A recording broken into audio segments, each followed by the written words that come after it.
ಈ ಚುನಾವಣೆ ದುಡ್ಡು ನಡೆಯಲ್ಲ, ಜನ ನನ್ನ ಜೊತೆಗಿದ್ದಾರೆ. ಶಿಕಾರಿಪುರದಲ್ಲಿ ಇವರ ಅಪ್ಪ ಮಕ್ಕಳ ಶಿಕಾರಿ ನಾನು ಮಾಡ್ತೀನಿ, ಬಿಡೋದಿಲ್ಲ. ಈ ಸರಿ ತಿಳಿಸ್ತೀವಿ, ನಿಮ್ಮ ಕೆಲಸ ಪ್ರಯತ್ನ ಮಾಡ್ತೀವಿ ಅಂತ ಅವ್ರು ಹೇಳಿದ್ದು ತುಂಬ ಸಂತೋಷ ಆಗಿದೆ ಅನ್ನೋ ಮಾತನ್ನು ಈ ಸಂದರ್ಭ ಹೇಳ್ತೇನೆ.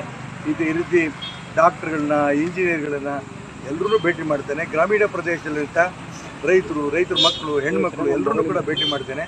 ಒಟ್ಟಾರೆ ಇಡೀ ಜಿಲ್ಲೆಯ, ಇಡೀ ಲೋಕಸಭಾ ಕ್ಷೇತ್ರದ ಎಲ್ಲ ಕಡೆನೂ ಕೂಡ ನನ್ನ ಜೊತೆ ನಾರಿ ಶಕ್ತಿ, ಯುವ ಶಕ್ತಿ, ರೈತ ಶಕ್ತಿ ಎಲ್ಲರೂ ನನ್ನ ಜೊತೆಗಿರೋದು.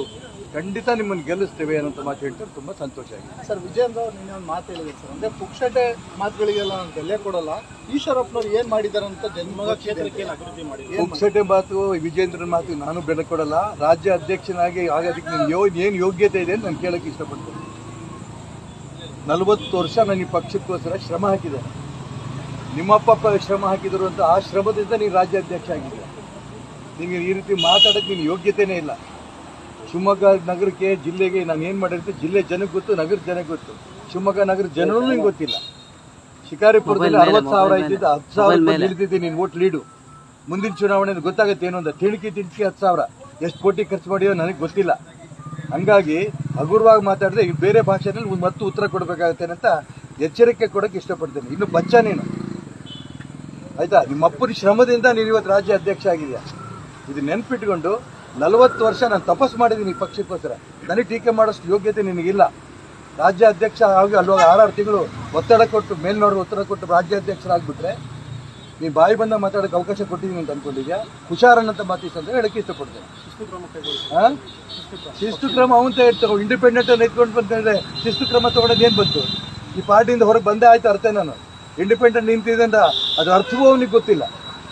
ರಾಜ್ಯ ಅಧ್ಯಕ್ಷನಿಗೆ, BJP ರಾಜ್ಯಾಧ್ಯಕ್ಷನಿಗೆ ನಾನು BJP ಬಿಟ್ಟು ಪಕ್ಷೇತರ ನಿಂತಿದ್ದ ಅರ್ಥವೇ ಇನ್ನು ಶಿಸ್ತು ಕ್ರಮ ಕೊಡು. ಪಕ್ಷೇತರ ನಾನು BJPಲಿ ಇಲ್ಲ, ಏನು ಕ್ರಮ ತಗೋತೀಯ ತಗೋ.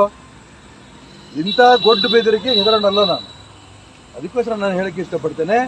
ಇವತ್ತು ನನ್ನ ಉದ್ದೇಶ ಏನಿದೆ, ನರೇಂದ್ರ ಮೋದಿಯವರ ಉದ್ದೇಶ ಅಲ್ಲಿ ಕುಟುಂಬ ರಾಜಕಾರಣ ಕೇಂದ್ರದಲ್ಲಿ ಸೋನಿಯಾ ಗಾಂಧಿ, ರಾಹುಲ್ ಗಾಂಧಿ ಇದೆ, ಅದ್ರ ವಿರುದ್ಧವಾಗಿ ನಾನು ಪ್ರಯತ್ನ ಮಾಡ್ತೀನಿ ಅಂತ ಮೋದಿ ಹೇಳ್ತಿರ್ಬೇಕಾದ್ರೆ ಇಲ್ಲಿ ಅಪ್ಪ ಮಕ್ಕಳಿಂದ ಈ ಪಕ್ಷವನ್ನು ಹೊರಗೆ ತರೋದಕ್ಕೋಸ್ಕರ ನಾನು ಮಾಡ್ತಿರೋ ಪ್ರಯತ್ನ. ನೀನೇ ರಾಜೀನಾಮೆ ಕೊಡಬೇಕು ಅಧ್ಯಕ್ಷ ಸ್ಥಾನಕ್ಕೆ. ನೀನು, ನಿಮ್ಮ ಅಣ್ಣ MP, ನಿಮ್ಮ ಅಪ್ಪ ಕೇಂದ್ರ ಚುನಾವಣಾ ಸಮಿತಿ ಸದಸ್ಯ, ಇನ್ಯಾರು ಉಳಿದಿರ ಎಲ್ಲರೂ ಮಾಡ್ಕೊಂಬಿಡಿ. ನಿಮ್ಮ ಕುಟುಂಬಕ್ಕೋಸ್ಕರ ಇರುತ್ತಾರೆ BJP. 1000 ಜನ, ಲಕ್ಷಾಂತರ ಜನ ರಕ್ತವನ್ನು ಬೆವರು ರೂಪದಲ್ಲಿ ಸುರಿಸಿ ಪಾರ್ಟಿ ಕಟ್ಟಿದ್ದಾರೆ. ನಿನ್ನ ಕೊಡುಗೆ ಏನು? ಹುಷಾರ ಮಾತಾಡಿ ಇನ್ನೊಂದ್ಸರಿ. ನಿಜ, ಇಂಥ ಮಾತಾಡ್ತಾ ಹೋಗು ನೀನು. ರಾಜ್ಯ ಅಧ್ಯಕ್ಷನಾಗಿ ಹಿಂಗೆ ಮಾಡ್ತಾ ಹೋಗು, ರಾಘವೇಂದ್ರ ಓಟ್ ಜಾಸ್ತಿ ಬರ್ತಾವೆ. ಶಿಕಾರಿಪುರಕ್ಕೆ ಹೋಗಿ ನೋಡ್ಕೊಂಬ. ಪ್ರತಿ ಹಳ್ಳಿನಲ್ಲಿ ನಿಮ್ಗೆ ಎಷ್ಟು ಸೊಕ್ಕಿದೆ, ನಿಮ್ಮ ವಿರುದ್ಧ ಎಷ್ಟು ಆಕ್ರೋಶ ಇದೆ.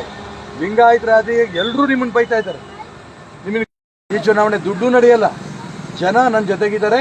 ಶಿಕಾರಿಪುರದಲ್ಲಿ ಇವರ ಅಪ್ಪ ಮಕ್ಕಳ ಶಿಕಾರಿ ನಾನು ಮಾಡ್ತೀನಿ, ಬಿಡೋದಿಲ್ಲ. ಈ ಸರಿ ಥ್ಯಾಂಕ್ ಯು.